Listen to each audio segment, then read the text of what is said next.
Hello, everyone. It is so wonderful to be here and live and in person. It's my understanding this is the first Zone 2832 Institute back in person, so it is such an honor to get to spend this time with you and be in person and celebrate being together and learning together. So for all of you that have been instrumental in making this event possible and allowing us to celebrate this time together, thank you. Drew and Vicki, thank you for your grace and your strength and leadership for our zones this year. There are 3 more people I want to make sure I acknowledge while I'm up here, and 2 of the 3 have already been mentioned during the session today, but our zones are supported so incredibly in terms of membership. There is a superstar team that I really want to recognize, and that is the Rotary coordinators Doug and Herb. I don't know where Herb is, back there.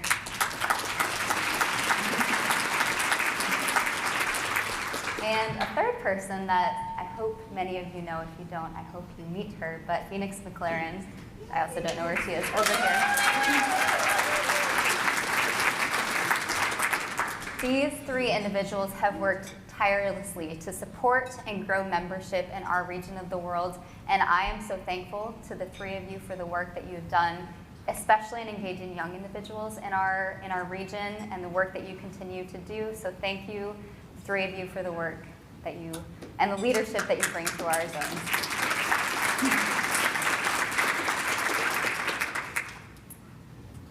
We are in the year of Imagine Rotary. Now, if you haven't had the opportunity yet, I encourage you to take a moment to reflect and answer what that means to you. And that's a very personal question. Only you can answer that for yourself. So sometime today, or maybe during your travels home after this conference, I hope you take the time to answer that question of what Imagine Rotary means to you. Drew shared last night what it meant to him. To me, Imagine Rotary means imagining a world of Rotary, a network of individuals that very closely reflects and represents the communities that we reside in. So looking at the individuals and the demographics of people that maybe we're not tapping into, and leveraging their perspectives, their expertise, their passions, in order to increase the impact that we are having in our regions, in our clubs, in our communities, and with the projects that continue to make such a large impact globally. I personally am so honored to be a part of this organization, and I have been for quite a few years now, coming from a Rotary family. And I know each one of you are in this room for a reason as well. There are 1.2, now 1.4 million members a part of the world of Rotary. But there are 8 billion people in the world. That's a big gap. But I don't think that's a bad thing. I think we should look at that as there is a lot of potential. There are a lot of people all around the world, all demographics, all walks of life, that simply don't know about the secret of Rotary. So it's our job, as current members of Rotary and Rotaract, to bring the secret to them. Now, I'm sure you've all been a part of 1, 2, maybe a million conversations about membership. How do we grow our clubs? How do we attract new members? How do we diversify the people that we're engaging with in our communities? And I hate to break it to you, but there is no one right answer. I do not have the golden ticket with the answer written on it to present to you today. I wish I did. But I know we talked about, over the last couple of days, the regionalization. That's a great option. We've talked about impact clubs, cause-based clubs. There are a couple different pilots that are being pursued in Australia as well as in Great Britain and Ireland. There are so many different opportunities and ways that we can engage with more people in the communities that we reside in currently. However, there is one answer that I personally think is potentially the most impactful, and thinking long-term about where our organization will be in 10, 20, 50, 117 years from now, the answer, one of the answers to that question, is Rotaract. So I'm excited to share with you all today the story of Rotaract and the journey that it has been through over the past roughly 54 years. So I hope by the end of lunch today you feel inspired by Rotaract's journey over the last 54 years. I hope you feel excited to support Rotary's future and present by engaging with young individuals in your communities. And I hope you feel empowered by the resources that are available to you through Rotary International, as well as the members that are ready to support you through this journey. Now, you all know we are an organization of 1.2, again, now 1.4 million members, which I'll get to in a moment. But Director Jeremy mentioned earlier today that we've reached the stagnant portion of our S-curve in terms of membership. For the last roughly decade, we have remained at about 1.2 million members. Now, why is that? Again, there are so many individuals in the world that very simply just don't know the secret about Rotary. Again, 80 billion people, and we have 1.2 million, again, now 1.4 million. I think the trick in figuring out why we're not engaging more people and growing as an organization is to look at the regions that are being successful, that are growing and experiencing that engagement of new people in the world around them. So if we look at Zone 22, which covers a large portion of Africa, Indonesia, India, many other countries in that region of the world, Thailand, these countries, if you look at the data, have all increased their membership drastically. And if you compare that to the trends of the makeup of their membership, there is a direct tie to the percentage of members in their districts and in their zones that are in the younger age range group. So we'll say under 40. So these regions of the world are focusing now on investing in both the present and the future of their clubs, of their communities, and of Rotary International. And I say present and future for a reason. I know there's been a bit of a debate on, is Rotaract the present? Is it the future? Is it now? And the answer is it's both. And the reason I say that is Rotaract is now officially a member, Rotaractors are now officially members of Rotary International. That makes them present along with all of us as Rotarians. However, if we continue to nurture those clubs and those individuals and engage them in our organization, they will continue to push our organization into the future 10, 20, 50, 117 years from now. So for that reason, they are also the future. Now, I mentioned in the beginning that part of my interpretation of Imagine Rotary is creating a Rotary network that represents the communities that we reside in. This is a breakdown of the current membership that is reported in My Rotary throughout the world for global Rotary International membership. This is updated as of August of this year, so it's very recent. I don't think this is a new concept, but our organization tends to fall in the older age range, primarily in the 50 to 70 age demographic. Again, not a new concept at all. But you can see in this pie chart here that the percentage of individuals under 40 is a very small sliver of that pie chart. Now, if we compare that to the world population demographic breakdown by age, you can see there's a bit of a separation in percentages of representation. So again, this is not a new concept. I know that. I'm sure you all have realized that we have some work to do.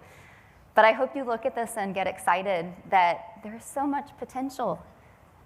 There are so many people out there that just don't know about the secret of Rotary, and it's up to us to bring it to them. Now, like I said earlier, I come from a Rotary family, so at 23 years old, I have been a part of Rotary for 24 years. But in reality, I've officially been a member of Rotary either through Interact, Rotaract, or Rotary for about 10 years. And it has been such an incredible journey. I participated in RILA. I was a part of Interact. We hosted youth exchange students as a family. I was a part of the Rotary Student Program, which is a career mentorship program for high school students. I'd highly recommend looking into it if you aren't familiar. But after graduating from high school, I was sold on Rotary, and I was excited to continue my journey, join Rotaract. Now I'm both a dual member of Rotary and Rotaract. And that's the dream, right? That we invest so much time and resources into these young people, into our youth service programs. And we bring them into the world of Rotary and show them what kind of impact they can have on the world around them. And then they continue, hopefully, their journey through Rotary. But right now, and this is especially the case in North America, we are experiencing a disconnect. And that disconnect is Rotaract. So this gap is especially prevalent in North America. So we invest all this time in our youth service programs, which are incredible. I'm a product of them, so I fully support them. But then these young people graduate and they either maybe go to college or they move to a different location, and they look for ways to engage with our community. But there isn't a way for them to do so because there isn't a either university or community-based Rotaract Club present. And maybe they're not quite ready yet to join a Rotary Club. So unfortunately, for a lot of these individuals, their Rotary journey stops. And that's so unfortunate because we've invested so much into these individuals. Now, oops. I experienced this firsthand. I graduated from high school after all of those youth service programs and moved down to North Carolina to go to college and was so excited to join Rotaract, and there was not a Rotaract Club. So fortunately, I had the support and enough background to be able to start one at the university. That's not always the case. And then I graduated from college, and I moved back to Michigan, back in Zone 28, which I'm super excited about. And there wasn't a community-based Rotaract Club for me to join. And thankfully, as I mentioned, I'm a dual member now, so we've been able to start to get the Rotaract Club going, and I'm able to continue to be engaged, but there are so many people that don't have that opportunity, and again, their Rotary journey stops. So I would like to share a bit of a snapshot of why Rotaract, because I think that is still a very big question on, okay, how do we engage young people and why does it need to be through this separate organization of clubs? So I want to share that excitement with you. Yes.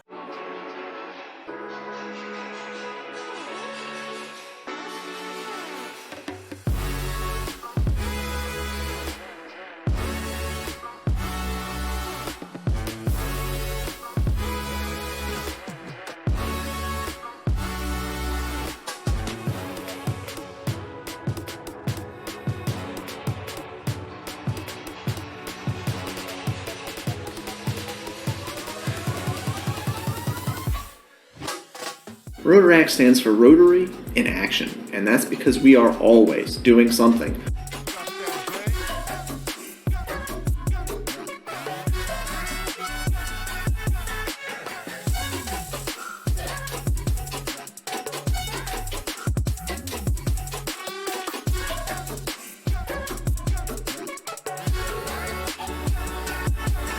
We are excited about connecting the world and community to make our world be a brighter place.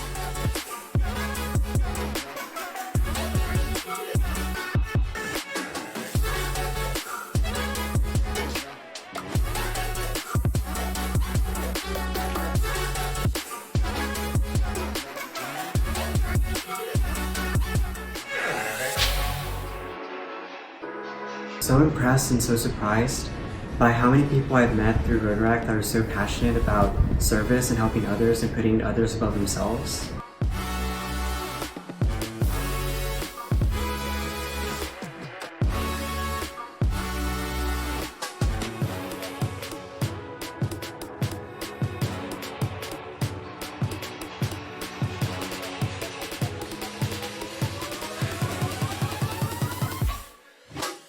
For the passion and desire that I wanted for this community with the ethnic minorities, I wanted to be able to attach it to something that had such a strong foundation to begin with, and then just build it up from there.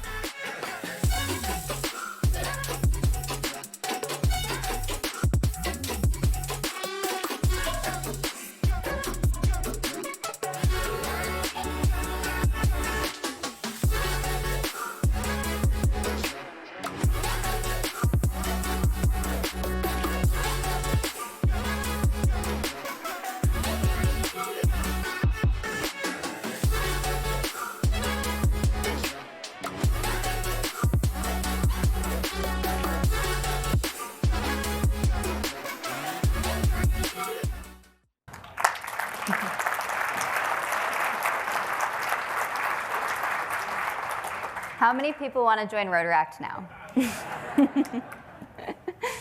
There is so much excitement and fun that goes on in Rotaract, and so many communities around the world, and including in our zones, are missing out on that and engaging those incoming, upcoming leaders. Now, I still get the question quite often, so what exactly is Rotaract? People know about Rotary, but don't quite understand the difference between the two. So I do want to quickly share the story of Rotaract to break it down for you a little bit. So back in 1968, the first Rotaract Club was chartered in Charlotte, North Carolina, and it was founded as a Rotary-sponsored program. So very similar to how Interact clubs are Rotary-sponsored programs, that's also how Rotaract started. Now, over the last 54 years, Rotaract has grown quite a bit, so it has changed since then. But the focus for Rotaract was engaging young individuals and young professionals in our community through service. And there tends to be a major focus on hands-on projects and engaging in meaningful ways with the community, which is why the name Rotaract comes from the combination of Rotary in action. Now, like I said, Rotaract has obviously grown quite a bit since we started back in 1968, so we are now present in 180 countries, and there are over 200,000 Rotaractors worldwide that are continuing to make a major impact in the world and the communities around them. Now, that impact was continued to grow and was really heard, and it continued to echo throughout the world. So back in 2019 at the Council of Legislation, at the time our Council of Legislation representatives had a really big decision to make, and that was the decision of what to do with Rotaract. And I'm very thankful that at that point they voted to elevate the status of Rotaract to a membership style of Rotary International.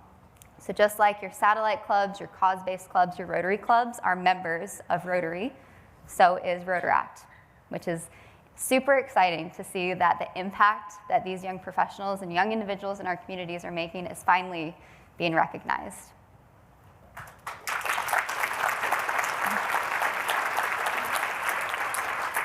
And as an added bonus, our 1.2 million members that we've been stagnant at for the last roughly decade jumped to 1.4 million overnight. And that echo has continued to be heard, and we're continuing to grow, and there is going to continue to be a major emphasis on engaging those young individuals with their passion and with their excitement to make an impact throughout the world. Now, all that being said, I still get the question, okay, but why Rotaract? Why don't we just bring young people into our Rotary clubs? And I think the best way that I can answer that is actually to tell a couple stories. So to start, I'd like to tell the story of Moses Makangala. Moses grew up in Zambia. He grew up in a very large family with parents that instilled in him and his siblings the importance of giving back to the community around them. Now, Moses moved all the way to the United States from Zambia back in 2017 to study aerospace engineering at Duke. He wanted to get a higher level education, but with him, he brought that passion to give back to the community. Now, his entire first year of college, so roughly 9 months, he spent trying to find an organization through which he could give back to the community, that he aligned with, that he felt like it was the right fit for him. It took him a full year almost to find that. And the only reason he was able to find something is we posted about the Rotaract Club of Duke University that we were officially starting, and he reached out to me. He was the very first person, and he said, "This is exactly what I've been looking for. I want to be a part of this." Now, Moses ended up being our our founding vice president of the Rotaract Club of Duke University, and is still a dear friend of mine today. But I asked him about a year ago, why did it take you so long to find an organization that you could do service through and give back to the community, engage with people around you? And his answer was very simple. He felt like Rotaract was the first time that he found an organization that did hands-on service, that was meaningful to him, and followed the passions that he was interested in order to give back to the community. The second story is that of Aaron Astapatong. So Aaron I met him fairly recently. He's from a small community in Michigan, predominantly white, predominantly Dutch.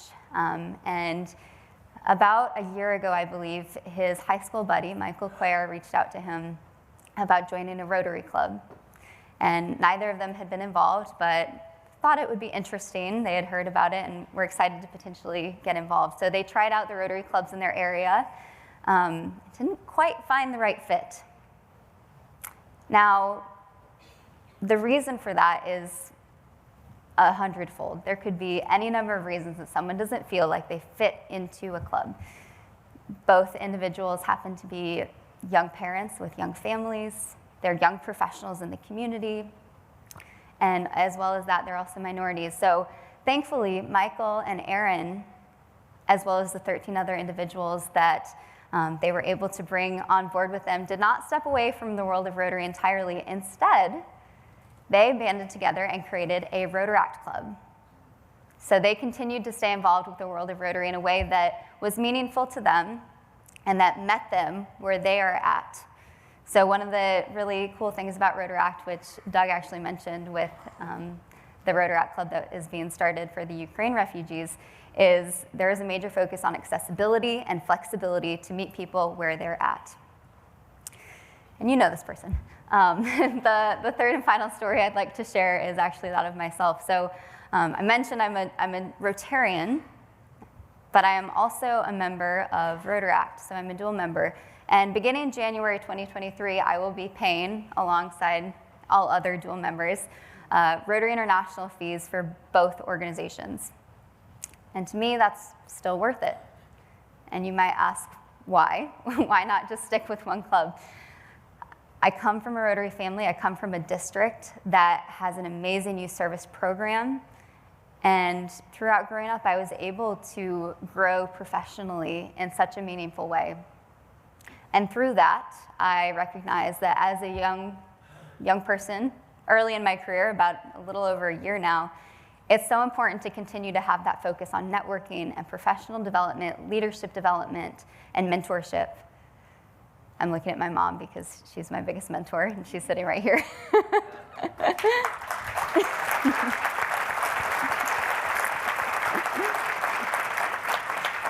But that's not necessarily something that everyone in a Rotary Club would be interested in. But in Rotaract, that is usually the case. Individuals want to continue to have that focus on leadership and professional development. All that said, very simply put, members of Rotaract are just like us, people of action. Now, when we were starting the Rotaract Club of Duke University back a few years ago, I focused on these three aspects as we were promoting the organization, the club that we were starting: hands-on service, professional development and networking, and engaging with individuals in the community where they're at, so being accessible and flexible for them. And seemingly overnight, we had 400 people sign up for the club. And I have to tell you, that was so terrifying. However, it made me realize that it's not that young people today don't align with Rotary, they don't want to go to meetings. It very simply is they don't know that it's an option. They don't know that there is a version of Rotary that they can engage with and that is specifically tailored to the experience that they want to have within the Rotary family. Now, each of you as club, district, zone, international leaders, you have the choice to make on what your impact on this organization is going to be. What is the legacy that you as individuals are going to leave behind for your clubs, your regions, and frankly, the world of Rotary. And I really encourage you, as you're answering the question, what does Imagine Rotary mean to you? What are the goals you want to have for your time and in your leadership positions? Think about what that impact is going to be down the road. What is the most sustainable way to continue to make sure that impact continues to impact future generations and future organizations and projects? It's by engaging the people that will be the champions for those projects and for that impact. So I encourage you to very deeply think about who you are including in these conversations and in these projects. Now, through my work with Rotaract, I've seen really awesome clubs start and really incredible districts support young people in their communities. So I want to share 3 quick keys to success with all of you. The first is to identify your champions in your club. So these can be Rotaractors, Rotarians, potential members of either organization or of either group.